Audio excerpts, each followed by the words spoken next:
বন্ধুরা, মেশিন আমাদের জীবনকে অনেক সহজ করে দিয়েছে এবং আমাদের দৈনন্দিন জীবনে আমরা প্রতিনিয়ত মেশিন ব্যবহার করে চলেছি। মেশিনের সাহায্যে এমন এমন কিছু জিনিস তৈরি করা হয়েছে যেগুলো দেখলে মনে হবে এইগুলো কিভাবে তৈরি করা হলো এবং এইগুলো তৈরি করতে কোন কোন জিনিস ব্যবহার করা হয়েছে। তো আজকের এই ভিডিওতে আমরা জানবো যে এই যন্ত্রগুলো ফ্যাক্টরিতে কিভাবে তৈরি করা হয় এবং ভিডিওটি স্কিপ করবেন না, তাহলে অনেক কিছু মিস করে যাবেন। তো মূল ভিডিওতে চলে যাচ্ছি। প্লেন কিভাবে তৈরি করা হয়। বন্ধুরা, প্লেন তৈরির কাজ প্লেনের মতোই লম্বা একটা প্রসেস এবং প্লেন তৈরিতে পৃথিবীর সবচেয়ে এক্সপার্ট ইঞ্জিনিয়ারদের হায়ার করা হয়ে থাকে এবং এই সমস্ত এক্সপার্ট ইঞ্জিনিয়াররা প্রথমে প্লেনের স্ট্রাকচার তৈরি করে এবং প্লেন কেমন ডিজাইনের হবে তা প্রথমে ঠিক করে নেয়। এই প্লেনের ডিজাইন তৈরি করতে প্রচুর সময় লাগে এবং প্লেনের ডিজাইন তৈরির পর প্লেনের ফ্যাক্টরিতে প্রোডাকশনের কাজ শুরু হয়। তো চলুন দেখে আসি ফ্যাক্টরিতে প্লেন কিভাবে তৈরি হয়।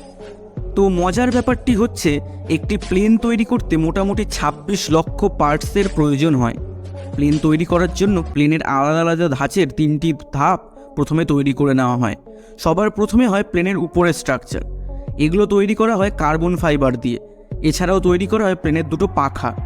এই পাখাগুলোর মধ্যে বিভিন্ন ধরনের ইলেকট্রিক ও হাইড্রোলিক এবং ফিউল সিস্টেমের ব্যবহার করা হয় এবং এই দুটো পাখাকে প্লেনের উপরের স্ট্রাকচারের সাথে জুড়ে দেওয়া হয় এবং পাখা জুড়ে দেবার পর এই প্লেনকে রং করা হয় এবং ফ্ল্যাপস তৈরি করা হয়। এই ফ্ল্যাপসের সাহায্যে প্লেনকে স্টিয়ারের সাথে জুড়ে দেওয়া হয়। প্লেনের উপরের কাজ সম্পূর্ণ হওয়ার পর শুরু হয় প্লেনের ভিতরের কাজ। সবার প্রথমে প্লেনের সিট তৈরি করা হয়, তারপর ভেন্টিলেটর সেট করা হয়, এরপর তৈরি করা হয় কেবিন এবং ককপিট, অবশেষে প্লেনের ইঞ্জিন সেট করা হয়। ফ্লাইং টেস্টিং এবং চেকিংয়ের পর প্লেনকে নানান রঙে রং করা হয় এবং অবশেষে এই প্লেন পুরো পৃথিবীতে ভ্রমণ করার জন্য প্রস্তুত। জিন্স প্যান্ট কিভাবে তৈরি করা হয়। বন্ধুরা, জিন্স কোনো সাধারণ কাপড় নয়। জিন্স তৈরি করার জন্য সর্বপ্রথম কাপাস্ট ফসল কেটে কালেকশন করা হয়। মেশিনের মাধ্যমে এই কাপাস্ট ফসল থেকে ফলগুলো আলাদা করে নেওয়া হয়। এরপর যে সুতোগুলো বের হয় সেই সুতোগুলো দিয়ে একটা শক্ত দড়ি বানানো হয় এবং এগুলোকে মজবুত করার জন্য নীল রঙের জলের মধ্যে ভিজিয়ে রাখা হয় এবং এই রঙের ফলে সুতোগুলি জিন্স কাপড়ের মতো রং নেয় এবং একটি মেশিনের সাহায্যে এই সুতোগুলোকে বুনে বুনে একটা জিন্স তৈরি করা হয়। জিন্স যে কালারের হবে সেই কালারের রং করা জল ওই জিন্সগুলোর উপরে ছেটানো হয়। কাপড় তৈরি হয়ে যাওয়ার পর শুরু হয় কাপড় কাটা এবং জিন্সের আকার দেওয়া।